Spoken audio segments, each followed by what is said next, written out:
Ladies and gentlemen, welcome, and thank you very much for being early risers. You win the prize for getting here and being on time, so thank you very much for joining us for what I think is going to be an absolutely fascinating panel discussion here. As you can see, it's embedding diversity in the newsroom. The idea is about how do we make it go below the surface, beyond the token, if you like. My name is Diane Kemp. I'm a professor of broadcast journalism at Birmingham City University, but I'm actually here on behalf of the Broadcast Journalism Training Council. If I can get the next slide up, which would be great, unless you want me to do it. There it is. Okay, so I'm here on behalf of the Broadcast Journalism Training Council. They're a very interesting organisation, and I'm going to talk a bit more about them later on in this panel, if I may. But I'm also here because one of the things the Broadcast Journalism Training Council did is to publish a free downloadable ebook called Everybody In, that again I'm going to talk about a little bit later. And just so you can see, and as we're all very tech savvy here, if you want to go online and have a look at either the BJTC or the ebook, there are the email links, the links for them. Okay, I'll leave that up for a few seconds. So I'm going to talk about those in a wee bit, but I want to first of all introduce my panel, and what a fantastic panel this is. I mean, just look at the gorgeousness that's on display here. Absolutely wonderful. Again, very worth getting up early in the morning for. Reshma Rumsey is from ITN in the UK. Doug Mitchell is from NGR. NPR, sorry. We're full of acronyms here in the States. We've got Lydia Langer, who's from RBB, so in Berlin, and Marie Valentine, who's from IWMF. In the States. They'll all be talking about who they are and what those initials stand for. And in a few moments' time, I'm going to get them to speak for about 5 minutes each, sharing some really interesting examples of what they're doing and how they're really helping to embed the issue of diversity in newsrooms. But I wanted to start by making a few comments about where we are at the moment. Now, clearly, we're in different places. Each country, each workspace has a very different take on diversity and inclusion in their newsrooms. And I was saying to the panel earlier, I feel quite upbeat. What's going on? I mean, this is unlikely given the state of the media as we know it. And certainly when I mentioned this, Doug, you were one of the people whose eyebrow raised considerably. But I think we're in a very interesting space because diversity and equality is actually an open discussion. Many of us have been talking about it for years, let's face it, but often we've talked about it quite quietly. We've talked about it with our colleagues who feel the same, and now it's making news headlines. And do you know what? It's a game changer. This is my take on it. Some of my panelists may disagree, and that's absolutely great and right. We'll have some discussion around it. But where you are able to talk about and call out some of the issues, it allows a space for us to do some quite interesting things. It often gives people permission to go on and you know, try some different things, different approaches. So being very aware that every country has a different landscape, I just put up a few things here about the situation in the UK, and I apologise for it being the UK as opposed to the wider Europe, and yes, the UK is part of Europe. So we're talking a lot about the gender pay gap. As it says there, we've got a very interesting gender pay gap in the UK. It ranges from 9% to 35%, women being paid less than men, which is always a delight when you put in the same hours. But at least we know those figures. It gives us something to discuss.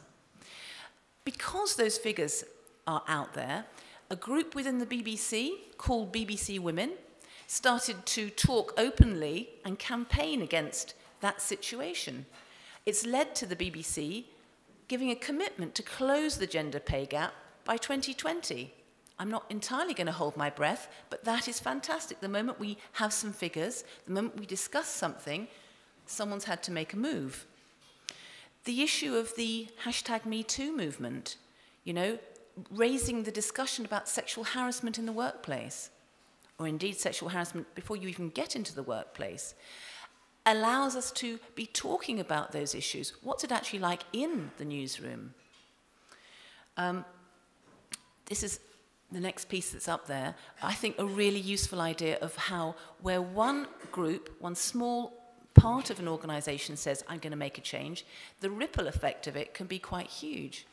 So here's a BBC News program called Open Source, deciding last year that it was going to monitor the gender of the people that it interviewed in January last year, 2017. By April, because of having looked at it and thought, blimey, there's too many men here, they'd actually made it 50-50 within a couple of months, just by saying, we're going to make a difference. We're going to monitor who it is we interview, and then by seeing those figures, thinking we need to do something about it. Because the discussion about equality and diversity is out there, and because this one small news team decided to make a difference, BBC's now pledged to do the same across all its output by 2019. Okay, and again, that's one small step leading to a larger organization saying, actually, if you can, why aren't we doing it? And a final small example, the ITV newsrooms in the UK, two that are local to me in Birmingham in the UK, have started to pull together a more diverse experts database, because they realized again that actually if the only people in your contacts list look and sound like you and you're a white man, then actually probably the majority of people you get in will look the same. So they've been spending time on speaking to others and getting a wider database together. That's going to be reflected then in the people, the comments, the discussions, the voices that haven't perhaps been heard. So all of that is going on at the moment in the UK, and I think that's very hopeful. Even while there are many challenges out there, no one's saying there aren't, I think within the field of equality and diversity, we're in a space where we can actually have discussions. So my opening comment, if you like, is to say, do you know what? It's for us to make the difference.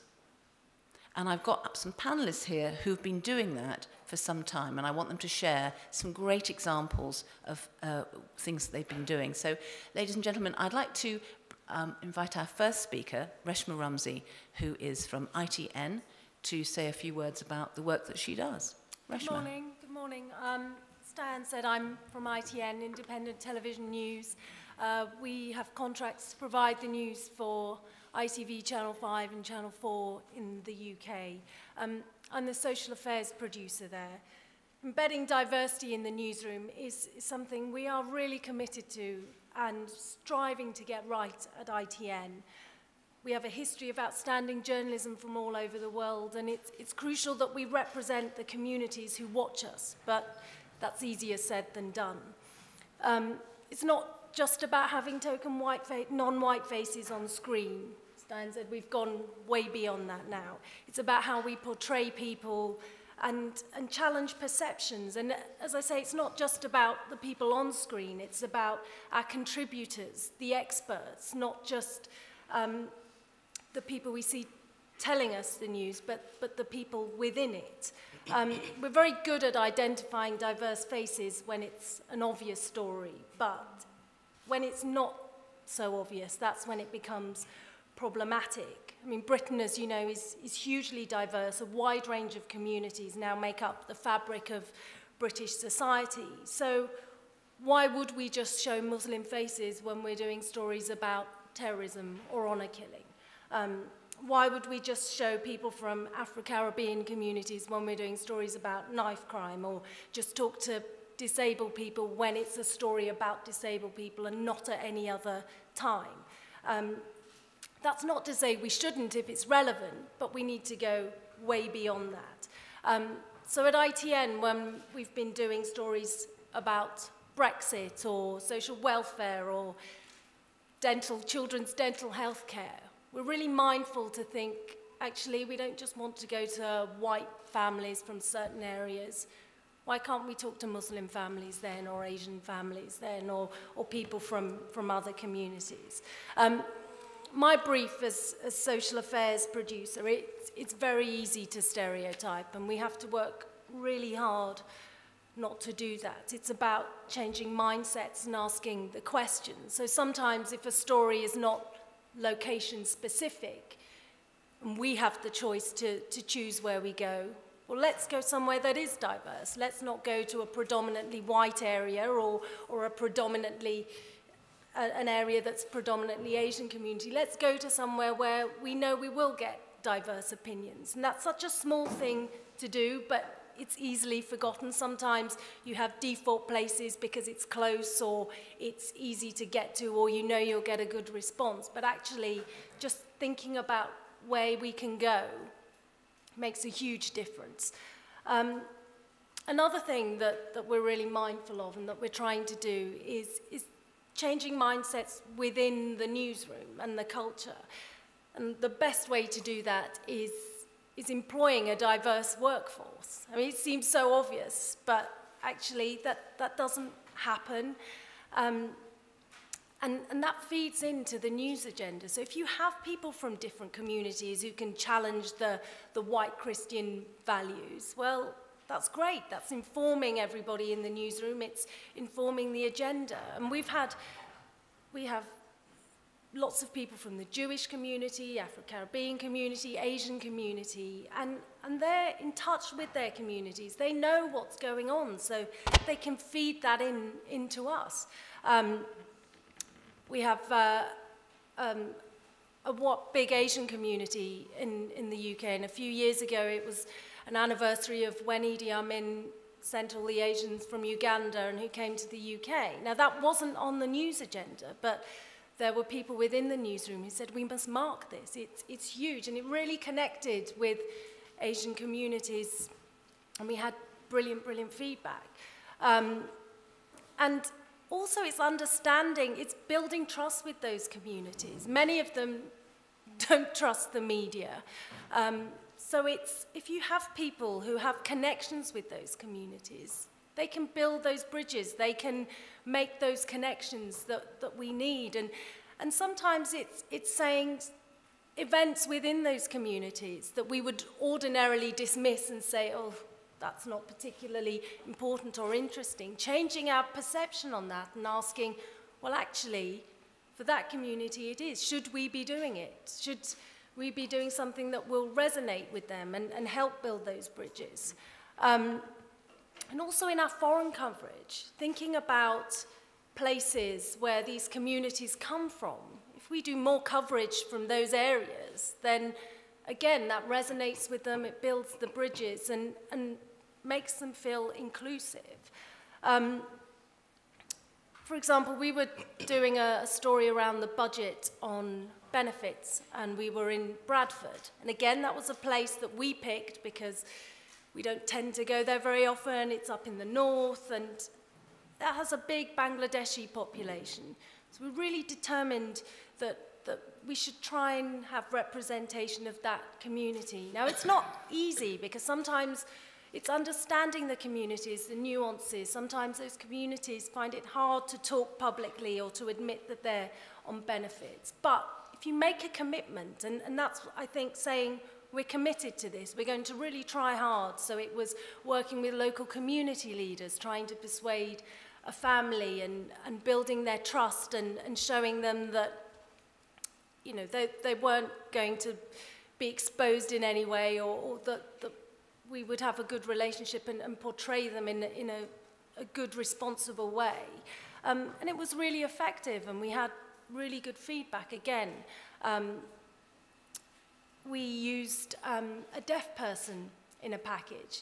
Now, immediately, the cameraman said, this is going to be very difficult. How is this going to work? So the easy thing would have been to say, okay, we won't use that contributor. But actually, we had the reporter in the shot who asked the questions, someone to sign for him, and it was really effective. And people actually came back and said, wow, we haven't seen a deaf person used like that in a package before, which seems ridiculous, but actually, with a bit of lateral thinking, it can be really, really effective.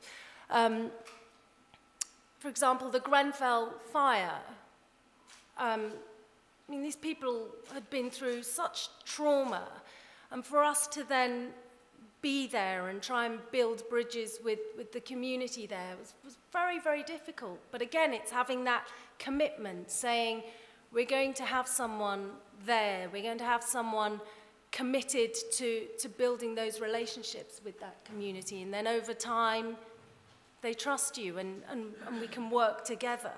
And again, I think it's just about thinking laterally, committing to that pledge to be more diverse and thinking about how we can do that within the culture of the newsroom, and also in terms of our experts, contributors. You know, we don't want people from diverse backgrounds to just be seen as victims. They're intelligent people with views and opinions that are just as valid. So I think all of that feeds in, and I think, as Diane was saying, there's no quick fix. We're not there yet. There's a long way to go, but I think the fact that we're all here, that we're talking about it, and the fact that there's a real will to change is hugely positive. Thank you, Reshma. I think one of the interesting things for me in that, we'll pick up on some of those in a few minutes, is it's the kind of how to. You know, it's one thing saying, let's make our output more diverse, but how do you do it? And you've talked about some different aspects of the how to there, so thank you very much for that. I'd like to introduce our next panel member, Doug Mitchell, who's in fact, I think, got a bit of video to show us as well. Yes. All singing and all dancing. Doug Mitchell, ladies. Well, on the diversity panel, I represent, and along with Annie, the American accent. So before we play the video, so I founded and still direct a program called Next Generation Radio through NPR. It started because I was just able to show up. I walked in the door, nagged them to death, and got hired. That's not an effective recruitment policy. So I thought, let me just go to some conferences, do some radio training, find some young people, see if they're interested in us. And it turned out 20 years later, we have people in our system now who are alums of the program. So let's play the video and you'll get a good sense of it.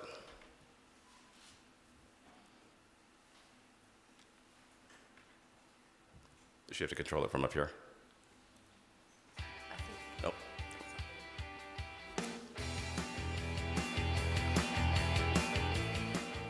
Next Generation Radio has helped me balance all of my projects and stuff. I have 7 different things that I have to finish by tomorrow or Friday, and I'm on track. And normally I wouldn't be, but with the help of my mentors and my other mentees, then I'm doing really well. It's honestly, it's helped me improve in the sense that, I feel like I'm a better question asker now. There's a lot of things that I didn't think about beforehand that now, I've done so much planning and so much thinking through exactly what this project is that I might not have done before, and so I guess I'm more well-rounded now. So for anyone who wants to do Next Gen Radio, I would tell them to apply. You learn tons and tons and tons. And there are some days that you're kind of overwhelmed and really busy, but it's because you're learning, and you wouldn't know this whole process without those experiences. And the mentors are amazing. The editors are so kind and giving with their talents and their expertise that you have to try. So they're just giving me a perspective on the whole process of going through everything. I think that I felt like I knew stuff going in, and I feel like I've just learned how to refine those skills, and I've seen how little I actually do know. It's a lot of hard work, but it's super fun, and if you're well prepared, it's a great networking opportunity, great experience to add to your professional portfolio, and you meet a lot of great people. You get to make a bond with professionals in the business. So it's a good way to network also, because you never know, these people will help you get a job. It's also really fun, just failing and starting all over and learning new things. It's a great experience, not only because you're learning a lot, but you get to hang out with all these people that are interested in the same thing you're interested in, and I think it's great. NPR Bootcamp shouldn't be mistaken for traditional journalists only. It should also be for visual journalists. It's kind of an all-in-one package. We're working on it together to produce one cool piece. Hey, I'm Miguel. I'm Joey. I'm Ruben. I'm Jacob. I'm Paolo. I'm Holly. And we are the next generation. Next generation. The next generation. The next generation. The next generation. Next generation. The next generation of radio.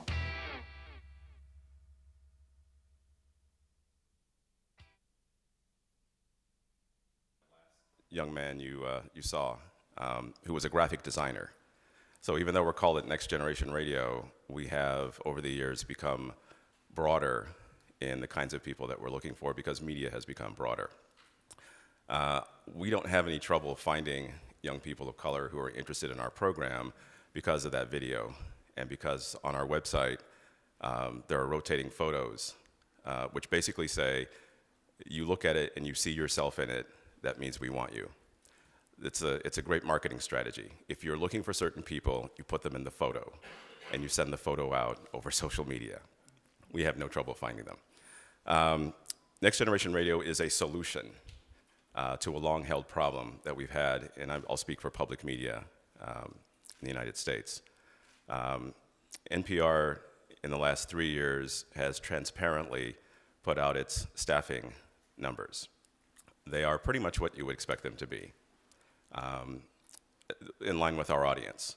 Our audience is, I believe, 70% white, mostly middle to upper class, highly educated, and people who are interested in news and information and journalism, et cetera. And yet we have made strides, I think, in the last 5 to 10 years in hiring. We have attracted a variety of different kinds of people, but the thing we don't do very well is tell our own story. I know for a fact when I walk around the building, a lot of our new hires in mid-level management are people of color. The executive producers of All Things Considered and Morning Edition are African American women. That has never happened in the 40-plus year history of our company. The head of our senior manager for digital news is a South Asian woman. That has never happened either. The head of photography for NPR is an African American male. So we don't talk about this, and I think that's part of our challenge, to talk about ourselves in a good way, but that's part of the reason why I'm sitting here, to help get the message out that we are looking for lots of different kinds of people. There are other initiatives that I can talk about that we're also embarking upon, but the program I run is ground level. We go to universities, college and universities around the US. I'll have 10 projects this year. I had 10 last year. Of the 10 we did last year, that was 57 young people we brought into our Next Generation Radio family. 22 of them landed positions, and 6 others landed paid internships. I don't promote unpaid internships. I don't believe in them. It's unfair. It's very unfair. Thank you. So anyway, I can go on, but We'll come back to we'll that, come I back to think. yes, we will. Yes, internships. Well, maybe step away from that for a moment. Thank you for that, Doug. I want to introduce Lydia Langer now. Lydia is from RBB in Berlin, and we in fact first met through a Council of Europe piece of work a few years ago, and Lydia came in and she was talking about a really interesting way in which she, as a senior journalist within the radio station, was having a real big impact on the output of that station. So Lydia, tell us about it and tell us about you. Thank you, Diane. Andrea, would you please start my little slide show? Oh, it's only 4.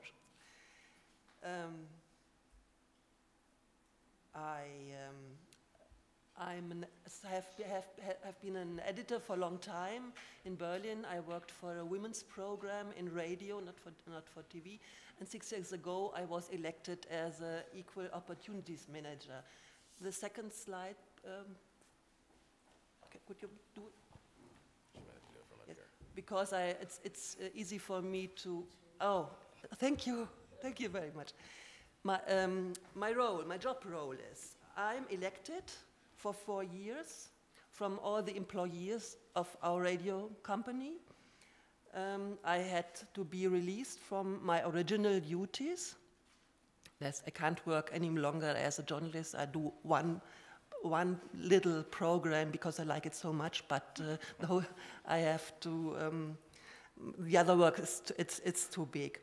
The main thing is I take part on all job interviews and selections. And the law says that in the job interviews, in cases where women are underrepresented in a work field or position of hierarchy, female candidates shall be favored over male applicants with similar qualifications. If we have a man and a woman and they are similar qualified, in the case women are underrepresented, I can force them to choose the woman. It's a very strong law, which helps me a lot.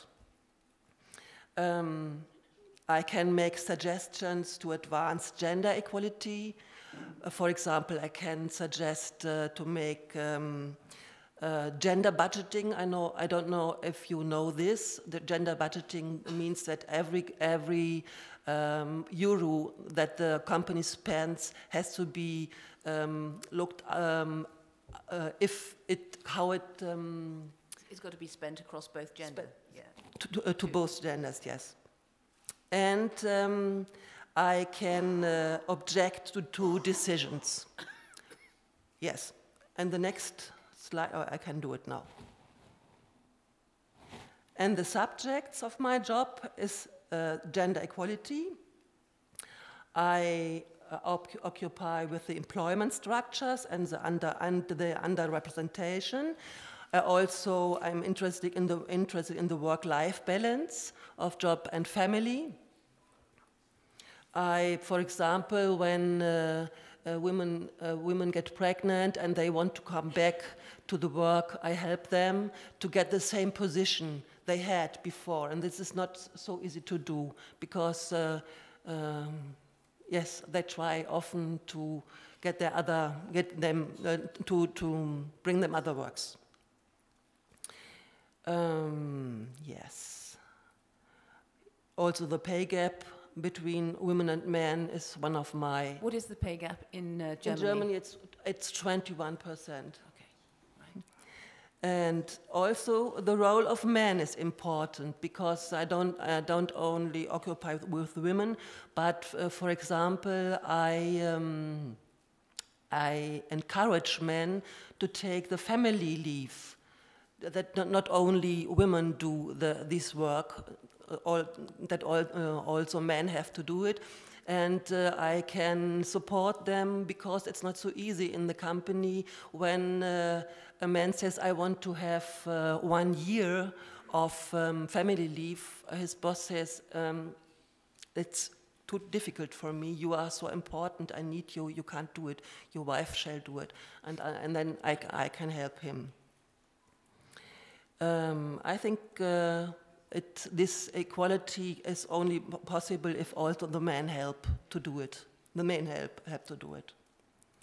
Why I like my job? This job is a strategic work for the interests of women. But I know also the interests of the different stakeholders in the company. I try to balance them.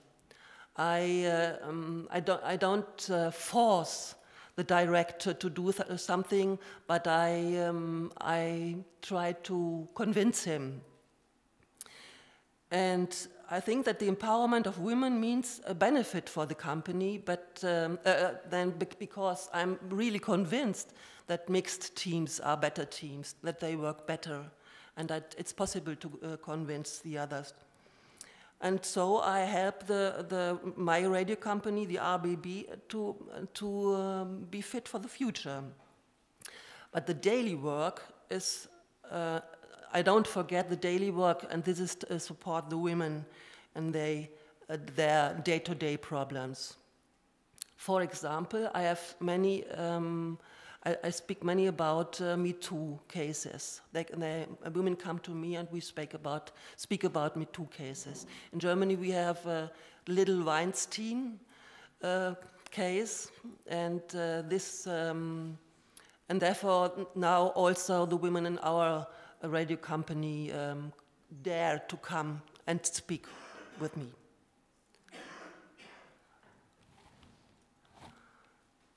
Why my job remains important, the last slide.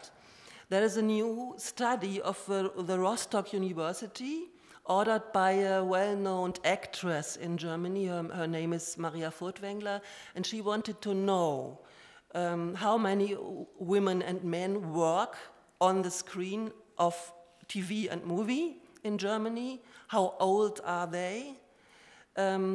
Which roles do they have? And what is with the radio programs or TV programs for kids? And the key findings of this study of the university is women are clearly underrepresented.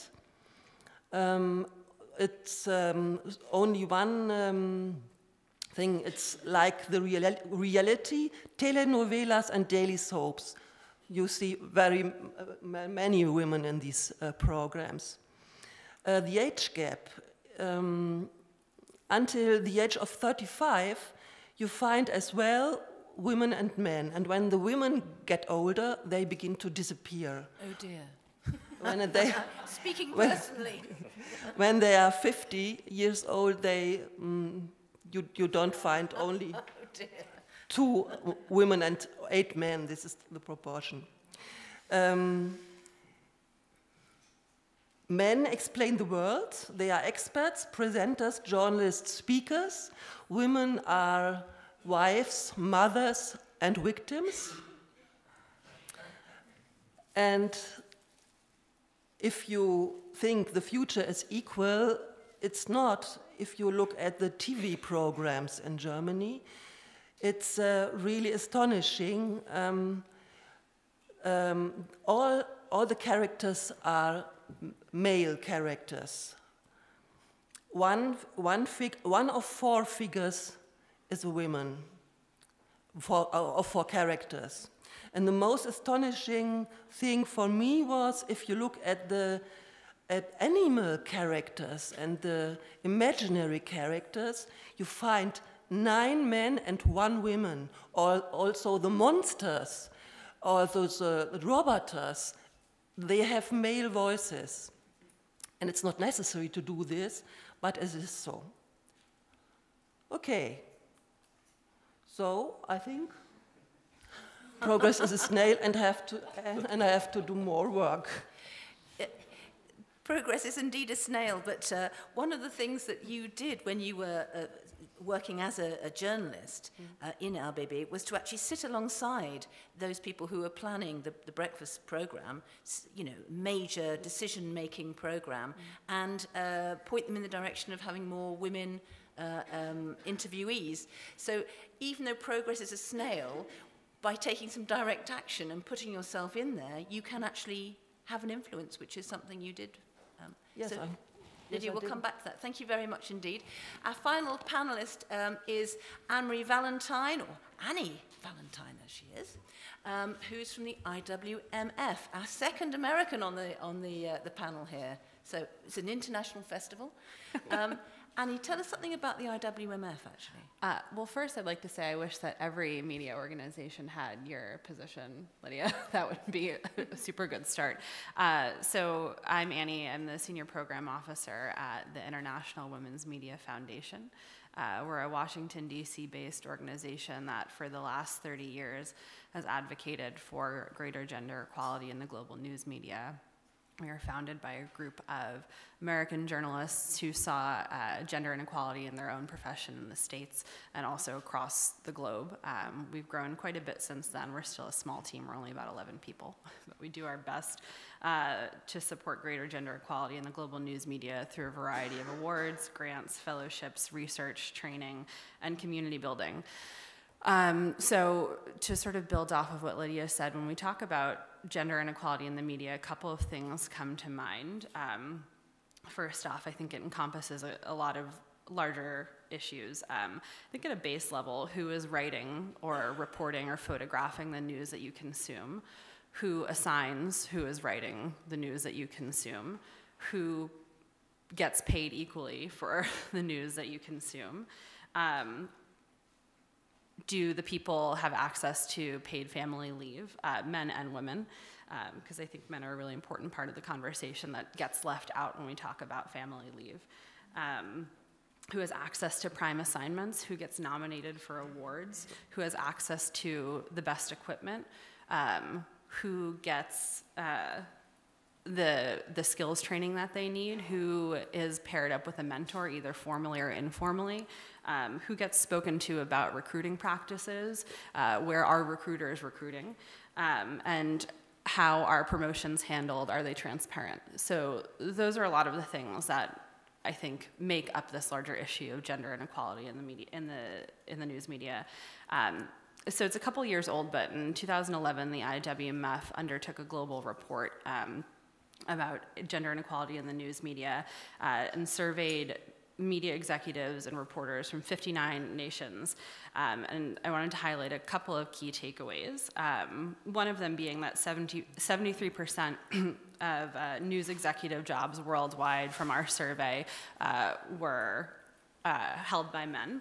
2/3 of reporters in those organizations were also men, and that's consistent with a recent Women's Media Center study that showed on bylines, so that really hasn't changed much since we authored our first study. A good point, women are nearing gender parity in a lot of editing jobs worldwide, so that's a bit of a start. But we did identify a glass ceiling in 20 out of the 59 nations that were surveyed. Although data, unsurprisingly, around pay was difficult to get at, as well as data around family leave policies. So, I mean, I think that there are a lot of clear issues that stand out, though the scope of the issues worldwide has still been difficult to get at. There are a number of individuals and organizations dedicated to mapping it and fixing it, though, which is a good thing. A couple of things that come top of mind. Bloomberg News has done a really great job with their Women's Leadership Institute at supporting and mentoring women throughout their careers. I think it's not enough to just say, look, we hired a bunch of diverse women, and we're done.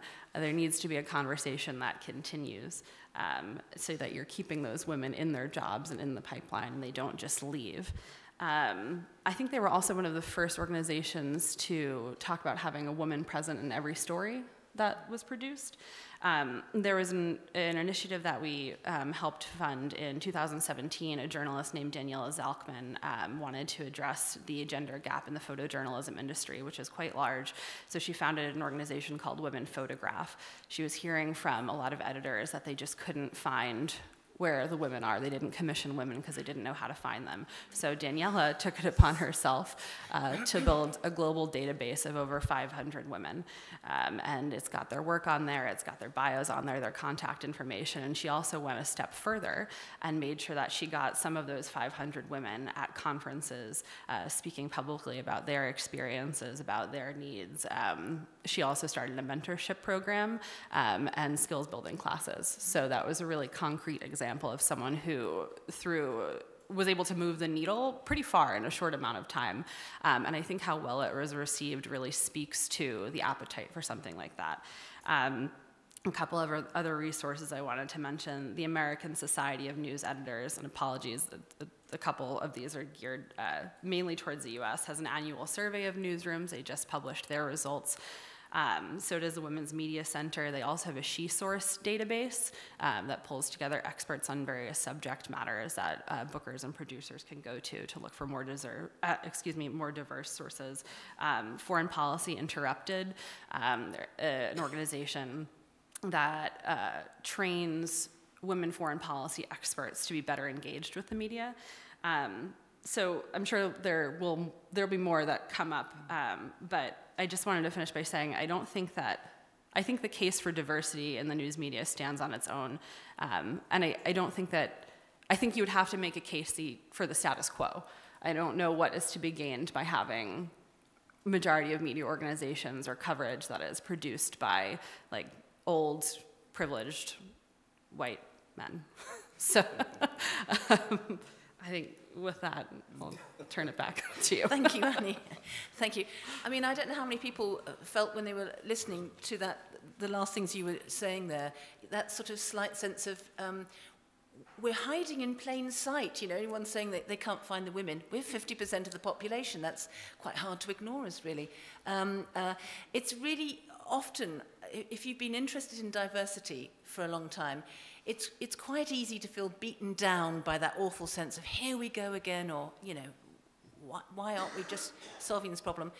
But I do prefer to be upbeat and saying, actually, every single one of these panel members here, and I'd include myself here, you know, we've got some really interesting examples of people we either know or groups we've been part of who've just said, you know, not waiting for permission, here's a good idea, I'm just going to run with it. And the impact that can have is huge. And so we've had a number of examples here that take up issues to do with recruitment into the industry of news, training of people in news, the support of women's progression, for example, within news, to do with the news output. How do we have an impact on that? 360 degrees, every aspect we've got, I think, covered pretty much around this table. I'm going to leave some time for questions from the floor, but I wanted to ask each of our panel members, do you have an example or a suggestion, one thing that would be how you would support change? You know, what's a really good idea, or what's a good approach to take if you're wanting to bring in some change, some positive change around diversity in your field? I'm going to do it in reverse order because I want to come back to me at the end. Annie? I think it's hard to pick just one. Go on. But I think there's a lot of power in allyship and in building communities. So I think that it's not enough to just like preach to the converted, so to speak.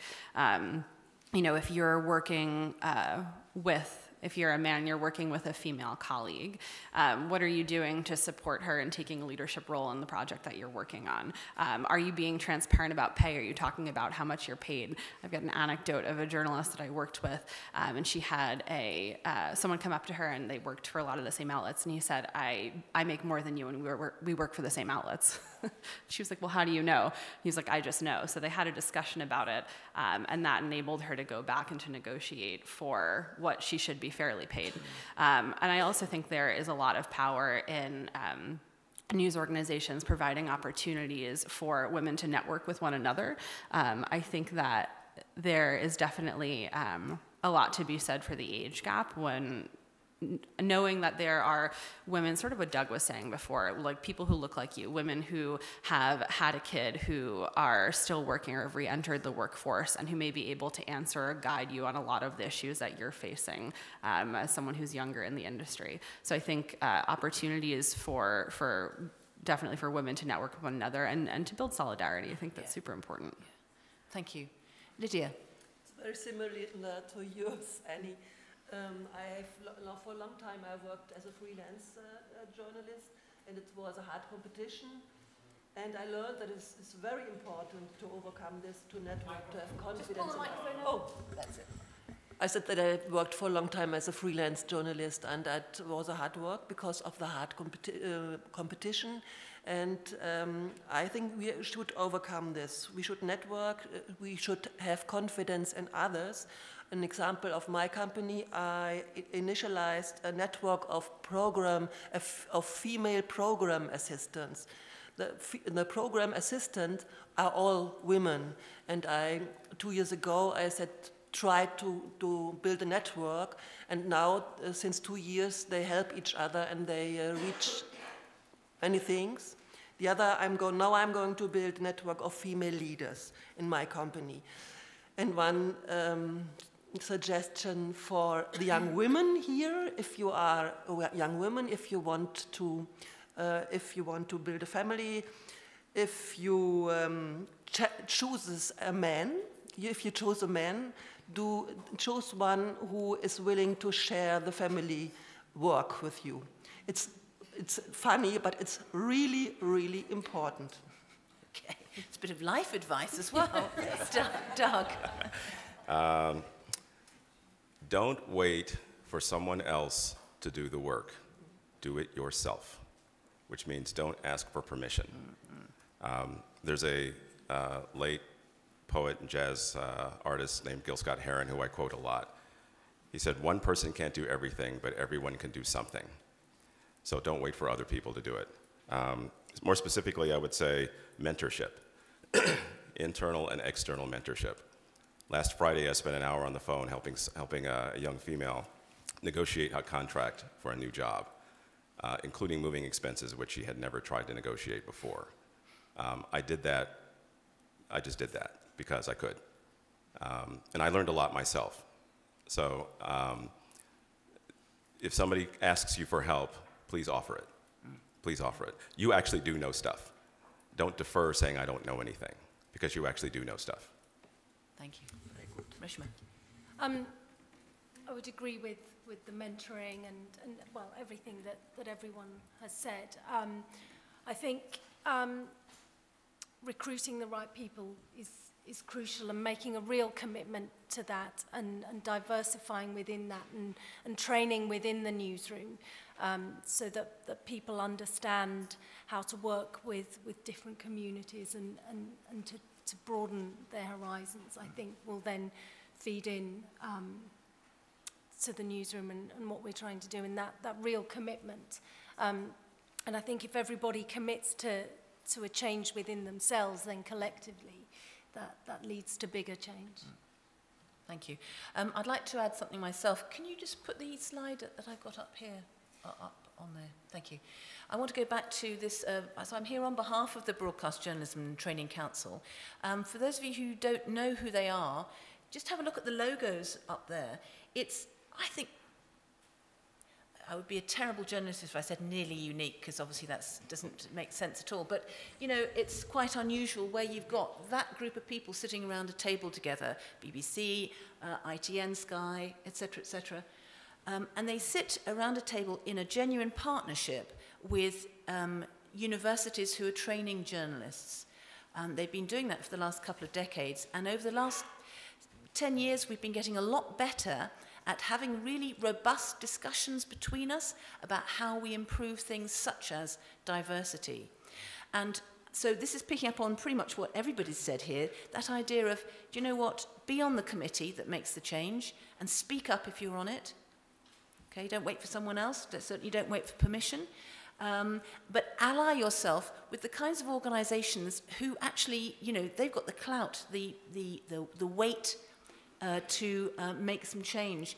And the BJTC has really stepped up to look at issues to do with diversity and inclusion in terms of journalism training in the UK. We published this little ebook, free download. Please go on to LeanPub and get a copy. The idea of this is it's working journalists, because journalists listen to other journalists. They're not very interested in HR and things that come from management, but they'll listen to journalists. We're very tribal. We think if you've worked in the same field, you probably know what you're talking about. So this is written by lots of working current journalists talking about their experience of different issues such as ethnicity, gender, class, big issue in the UK. Talking very strongly about it, only for a page and a half. So again, student journalists, they want something very quickly digestible. And then it talks about how you might tackle some of that in a news day.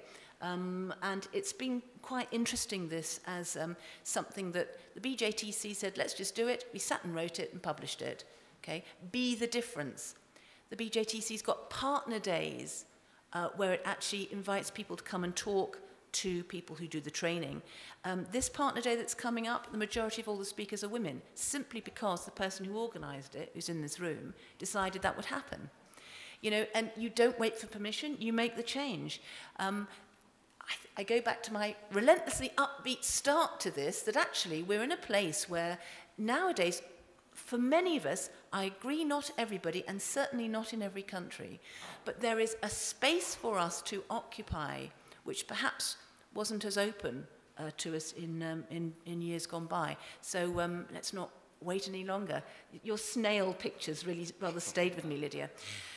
So thinking about allies, thinking about taking initiative, thinking about being very practical. People have talked about very practical things, following through.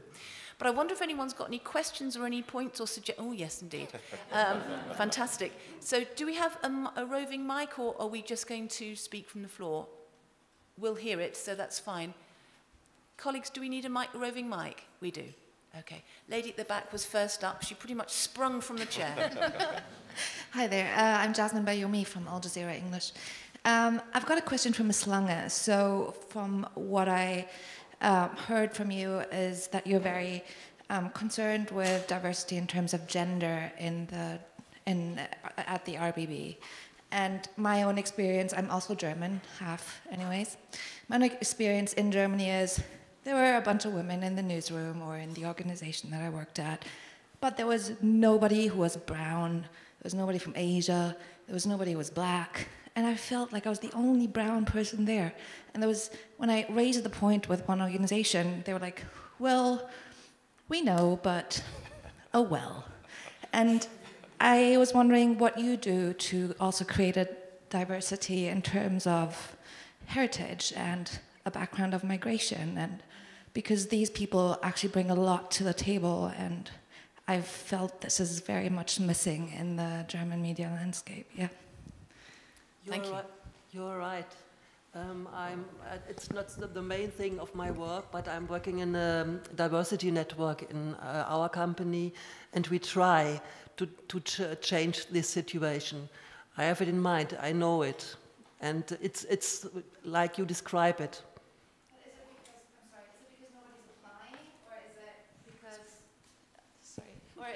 Is it because nobody's applying, or is it because, I don't know, nobody's looking? What's the main problem there? Because there are a lot of, I call them colorful people in Germany. Germans come in all colors, like me. And I have had trouble finding a job in the German media landscape simply because my name maybe, because my CV is really colorful as well. So I'm just wondering, what is the problem there? If I ask the directors, why is it like this? Often I get the same answer to this question, why are the women underrepresented? They say, I'm not interested if it's a woman, or it's a colored person, or it's a person with a migration background. For me, it's simply, I want the best. And then I have to work and convince that they are very good women and very good colored people who I can offer. It's really a snail, the progress. If I could add a little bit, it gets back to what I said about not waiting for someone else to do the work. So you are very cognizant of the problem. I'm sure there were others who are very cognizant of the problem. In public media in the United States, we have organized a closed Facebook group, Journalists of Color in Public Media. There are 550 of us in there. We have very good conversations. The challenge, of course, is bringing what we think out into the open, but that's starting to happen. I would suggest, who else is like you, not just in how you look, but in how you believe. Find those people and aggregate them. Put them somewhere in social media, have conversations with them, and then create a community that can go to Lydia and say, we're here, we're ready to work, we want to add value, because we have stories that need to be told on German media. That's what I would do. For example, I coach people like you how to get a job in our company. Another example in the UK is Media Diversified. I don't know if you've linked with them, but they've done something similar. Lots of women of colour in the UK who are saying, no one's giving us jobs, so we're going to just have our own platform and we're going to talk about our stuff. And people have gone to them because they've created a profile. But it's that maddening thing of people saying, well, where are they? And you can stand up and say, I'm here. Yeah. How can you not be noticing me? Thank you for that question. If we could bring the microphone down. So lady sort of in the third row here, and then we'll dot around, then gentleman here. Yeah, thanks so much for that. I've been I work in international media development, so a lot of the issues that you're talking about here... Sorry? Oh, sorry, I'm Corinne Podger, hi. Right, so I work in international media development, and a lot of the issues that you're talking about are magnified considerably in the developing world. One of the things that I'm very aware of is that the people that I train, so I'm a trainer, are often not aware of initiatives like the ones that you're involved in. But then, I'm sitting next to Alison Gow, who's from Trinity Mirror, and she's also taking notes. And so it occurs to me that the Facebook group that you mention is something that should also be created around gender equality. I think that would be really useful. I'd be very happy to work with you guys and set it up and make it happen. Because it seems a bit nuts that I, living in Sydney, don't know about the kind of work that's going on in Lydia's newsroom, for example. Yeah. And the sort of initiatives that are going on in the US. And that's even more the case for some of the trainees I work with in countries like Algeria. So I'll pop up afterwards and exchange details. Please do. Let's make it happen. I think one of the main problems for most of us is we work in silos. And so within our silo, we know each other, but across the silos, there's very little. So, yeah, that would be brilliant. Gentleman at the front was the next one who had his hand up. Hello, my name is Jassim Ahmed, and I wanted to ask about how in your news organizations you're thinking about collecting data about diversity which is not in plain sight. Disability, socioeconomic background, sexual orientation. I guess it's different in different countries and it can be a sensitive kind of question to ask. But also I find very often in these conversations people are very passionate about the thing which affects them, gender, or the one thing which really kind of affects them. But for the first question, I gave an example of how the intersection of these things is really important. So thinking about collecting data and also how you think about the intersection of that data. Please. Oh, okay. So 3 or 4 years ago at NPR, we embarked on a sourcing survey. Worked with our researchers, came up with a formula to determine who are the people that are actually making air. Not the reporters, not the producers, but the people who are getting the calls to get inside the stories. Another one that pretty much ended up the way we thought it was going to be, 70 to 75% white men as experts, and very similar to the numbers that both of you have talked about from where you sit. So I think you first have to figure out from your organization, where are you? What does your data say? What are the things you're actually doing? Because when the information was presented to the reporters and producers, they went, oh, that's not me. Oh, we're not doing that. There was a lot of cognitive dissonance and distance between the understanding of them calling the same people over and over and over again and developing sources. They would say they didn't have time to develop sources. And we would say, well, how did you get the sources that you have now? They were constantly calling the same people, and that has changed. And we keep track. There is a weekly source of the week emailer that goes around NPR, where we have an intern who is specifically hired to do the research to create a weekly emailer that goes around and says, here is an African-American male who was a doctorate of biochemistry, that's my dad, and who can talk about science. Not talk about blacks in science, but talk about science and chemistry and physics. So yeah, I think that might be one way in which an organization can at least get an understanding of where they are, and then intentionally and aggressively create a system, a regular system, through an intern, a paid intern, who continues to aggregate who gets on the air. I mean, I think you're right in the sense that it takes, it's someone's passion. And one of the writers in the book, this ebook, Liz Peers, who's BuzzFeed News in London, she writes, who you know is what you know. I mean, as a black woman journalist, she knows that, who she knows gives her a very different contacts book, et cetera, et cetera. So what I'd say is part of the problem is, depending on the newsroom and the makeup of that newsroom will probably define the kinds of interests and the subjects that are covered. And you're right, things that perhaps aren't so obvious or people don't want to talk about it, they won't necessarily find the stories or the people to speak about it. Maybe you're one of the people who brings some of the difference forward. Over to you. Yeah, there's a couple back there. Who has the microphone? Where is the microphone now? Oh, hello. Right. Hi. Yeah, hi. My name is Enrica Nicoliellini. I'm a senior editor at Google Newsstand in Cambridge, Massachusetts, but I actually am from Italy. So beyond recruiting and hiring, I think one of the main issues once you embed diversity is actually tackling imposter syndrome. And I was wondering, like, how you guys, like, what type of work you do around that? Because I personally, I'm from Italy, born and raised. I lived in the United States, and I work on an editorial team that employs, like, mostly foreign people.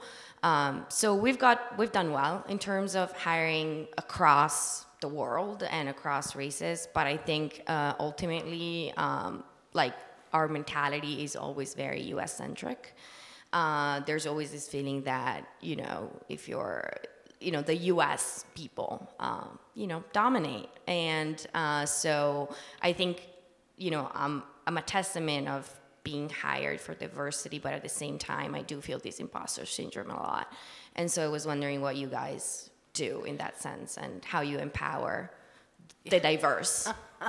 Annie, do you want to start with this? Honestly, when we had a cup of coffee earlier, we were talking about some of these same issues, some of the things you've all been talking about. Of course, they're really live and interesting issues for us to discuss. But Annie, do you want to pick up on the imposter syndrome? Yeah, one, I'd love to talk to you offline about this because I all the ideas, so many ideas about this. Oh my God, imposter syndrome is such a pernicious issue. Doug and I had a conversation about this 2 days ago, and I do a lot of interviews with potential applicants for grants and fellowships. I'm almost exclusively on the phone with women. I'm on the phone with a lot of diverse women. And I would say a solid part of my day is, okay, I'm going to stop the recording now for the interview. Was that okay? Did I do okay? Should I do it over again? And I just have a really hard time convincing people that they don't need my validation. You did a good job. You did okay. You don't need someone to tell you that I mean, you do need someone to tell you that you're doing a good job, right? And I think that women who have learned to advocate for themselves, or people who have learned to advocate for themselves, need to in turn teach others how to advocate for themselves. I was just looking at an email from a journalist who hadn't gotten a response from an editor for like 6 weeks after the editor had commissioned something. So she was really frustrated, and she finally followed up and said, if you do not reply to this email within a day, I need you to pay me a kill fee because that's what is fair. And her frustration was evident in the email, and within a couple of hours, they had assigned an editor to edit their piece. There is another journalist that we work with who used to freelance from a conflict zone. And she would follow up with invoices, and the email would say, please remember, if you fail to pay me on time, you're putting my safety at risk because I can't afford to operate safely. So I think that resources with regards to the confidence gap are lacking, definitely. But I think that women who have learned to advocate for themselves because they recognize that they're in a position of privilege to do so, meaning, and we were talking about this at dinner last night, meaning their job wouldn't be at risk or their reputation wouldn't be at risk, need to in turn turn around and be allies to everybody else who has a harder time advocating for themselves because they're less privileged. I mean, that's pretty much what we were saying earlier. It's that idea of supporting each other and not pulling the ladder up after you if you have managed to climb in some ways. Can I just give you an example of? I mean, this is to do with universities, but the university that I'm at, Birmingham City University. There are a number of universities in my city. My university is one of the newer ones. It comes from a polytechnic background. And our students tend to be students who come from our area, so they tend to be young and diverse, and often they don't have great confidence. Sometimes our staff reflect that too. So in fact, what we set out to do, myself and a colleague, was to train lecturers so that when the media comes calling of my diverse colleagues, they don't say no. So even with, in universities, the idea of, supporting each other to be able to step up and say yes when the call comes, there are things that we can all do to support each other because that's actually what it takes, I think. Yes, I was going to just add mentoring. Yeah. Putting a group together of people who want to help other people. That I didn't start out being a mentor. Somebody asked me questions and I started answering them. But it became something I saw was very, very necessary. I'm now an elder statesman in our industry, and like I said earlier about the 1-hour conversation last Friday night, helping a young lady negotiate a contract, I do it without really even thinking about it anymore, because it's so necessary. There's so much information that people don't know, because in schools aren't teaching it. And so if I have opportunities, and I think everybody in here is kind of that way too, if you have opportunities to help somebody, you should go ahead and do it. And again, you know things already. There's stuff you may feel like you don't know, but offer it to someone else and you can learn too.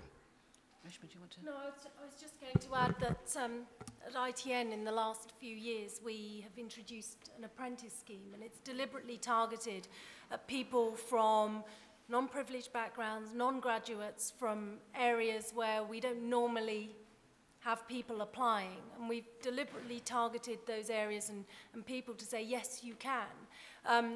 But when they apply, there's a very structured scheme, and they're mentored by people. They go to different departments, and they're supported throughout. And it's really encouraging to see that now the applications have risen, and people are seeing ITN as a place where it doesn't matter where you're from, there are opportunities for you. We've got another couple of questions. Could we take there's two people sitting next to each other there, and then I know there's someone there and there. So I'm keeping an eye on the time, colleagues, because I know we're supposed to finish in 7 minutes. But let's see what we can do. My name's John Goodell. I'm the Chief Executive of the Broadcast Journalism Training Council, the BJTC. I'm glad you've moved on a little bit to apprenticeships and people coming into the industry. We have about 4,500 students being taught journalism skills in the UK on one of our accredited courses. One of the challenges, though, is encouraging young people from diverse backgrounds to apply in the first place. It's almost too late once they're at university learning the skills or they're on the training course. We haven't got many people coming through, and that's, for Diane, it's less of an issue because of your locality, but we do have problems there. And you talked about targeting people for your apprenticeship scheme. I wondered whether you could tell me how you target a community, what you do, but are there any other examples of reaching out to younger people to get them to your organisations? I think when we saw a gap, so there was an active strategy to say, right, where are the areas that we can go to link up with colleges in these areas, to a marketing strategy that wasn't just going to universities and the expected places. So it was working with local communities, with schools, with colleges, and children from a very early age. We have schemes where we actually go into schools, our regional newsrooms, and the pupils can have a day being a reporter or presenter. But again, it's just initiating that contact and building those bridges. And then when the scheme comes, sending it, so it's not just the Guardian in the media section where you're putting the job ads. It's thinking more strategically about the publications, the social media within those communities. And I'll add on the projects that I do, we do a social sourcing. So for example, I have a project coming up in Atlanta, Georgia, and I want to partner with as many different schools in that area as possible. So I just get on Twitter and I tweet at them. And I say, here's an opportunity for your students, it's free, here's the date, and send them to our website to apply. And I do that relentlessly. And the 2 years ago when we did a project, we had 5 students from 5 different schools. You have to meet people where they are. Yeah. You physically go to colleges and universities, we do our projects there, but yet I'm on social media and my team is on social media going right at the people that we're looking for. Excuse me. One of the issues, though, of course, is for those people who aren't on social media. There are people, excuse me, it's particularly an issue in the UK where people who have less privilege aren't using the same social media groups. They perhaps aren't, they don't feel that they have access to that. How do you get around those people who aren't on Twitter? Twitter is a particular You know, it has a particular group. Well, I would say right now that's not an issue. The people that we're looking for, and it's like I have a lane. Yeah. It's people who are about to graduate from undergraduate or graduate schools, or I would say early career. Okay. Everybody has a phone. I read data, I find out where people are, and use the tools that are available to find them and go at it. If you don't mind, I might just take the other couple of questions, if that's all right, Annie, because, all right, so yeah. Hi, I'm Jenny Keane, and I teach journalism at York St John University, which, for those who don't know, is in the north of England. I think it's interesting to note that of all those logos up on the screen there, our main media players in the UK, every single one, apart from one, is based in London. And my students, most of them, do not know people in London to go and stay with. They don't have family, they don't have relatives. They can't afford to go there and pay somewhere to live for 2 weeks, to work for free. And so they don't. And those are people who you're not getting in your newsrooms. So I think, you know, I have a student who works 40 hours a week. So after she's done a news day with us for 8 hours, she then goes and works in a restaurant for 8 hours. There is no way she can take 2 weeks off and go, as I say, and pay to live in London. So I think that is key to, you know, you reaching out to different kinds of people for your newsrooms.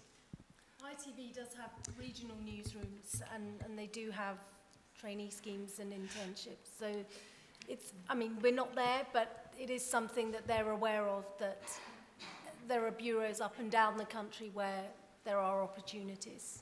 Not many, but it's starting. I feel like the guy who has the answer for everything. The reason we take Next Generation Radio on the road outside of Washington, D.C. is to go and meet people where they are. There are 3 projects a year where we actually pay the students to work on it.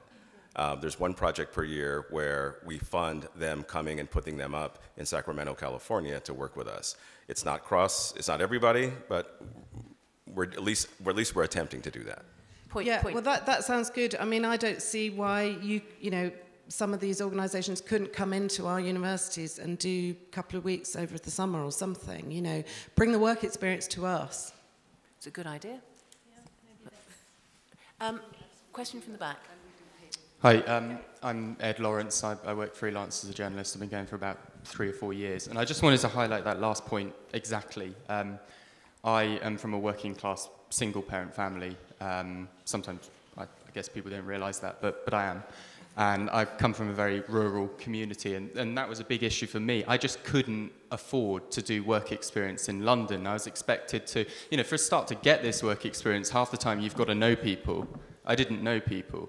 I couldn't afford to do work experience. I just commend my mother, who was working 7 days a week, who, you know, and I was washing up in a pub. And, you know, I've got huge admiration for my mum to be able to, you know, to have those things able to happen. But part of my university course, I had to do 6 weeks work experience. You know, most of the media industry is in London. I found that very difficult. You know, we didn't know people. We had to get accommodation. You know, it was a very kind of intimidating environment. I think if you want people from socially diverse backgrounds, I think the media industry needs to address this whole issue of unpaid internships and make things more accessible. You're quite right.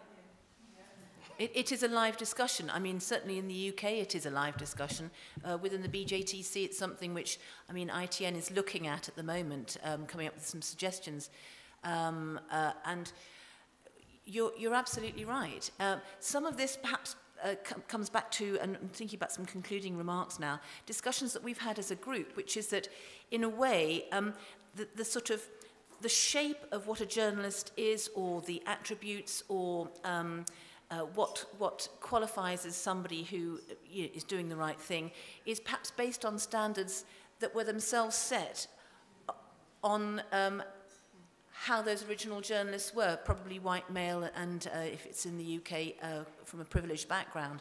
And therefore, you know, are we using the right criteria that's based on some old images to make judgments? One of those was you could just go and do a placement because it would be easy and you've got contacts, etc., which of course for many people that we want in the industry isn't the case. So maybe it's a time for us to look at and rethink a number of those issues.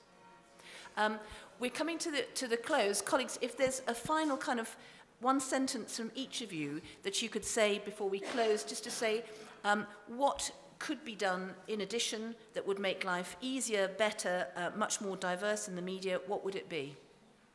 Maybe that you're not in charge of, but what could industry do, what could regulators do, etc., to make it a much better place? Who wants to start? Doug. I used up all my cliches. Tough. Think of Gil Scott-Heron. What would you say? I would say I've been fortunate to just keep going. I have optimism. I am relentlessly positive. I offer my, last night I was telling, she's sitting back over there, we're going to get on Skype and we're going to talk in the next week or so.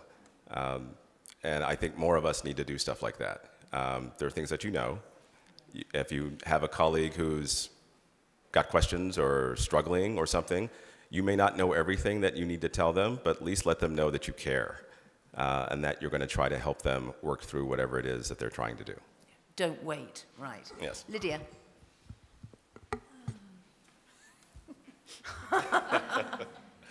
Don't know if he said it. It's like Doug. Same thing. Yes, the same thing. Don't wait. I mean, you are.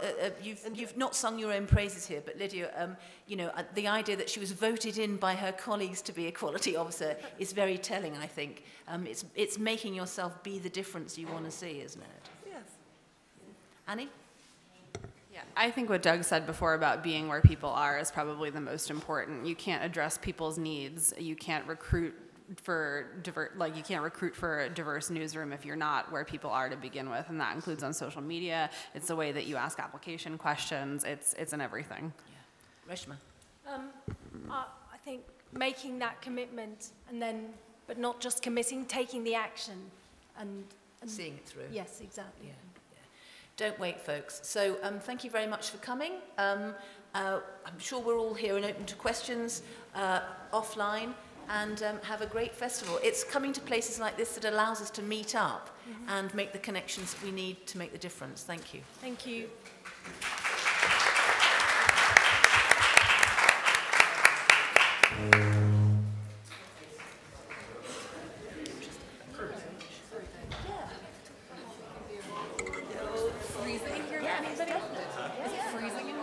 Yes. Yes.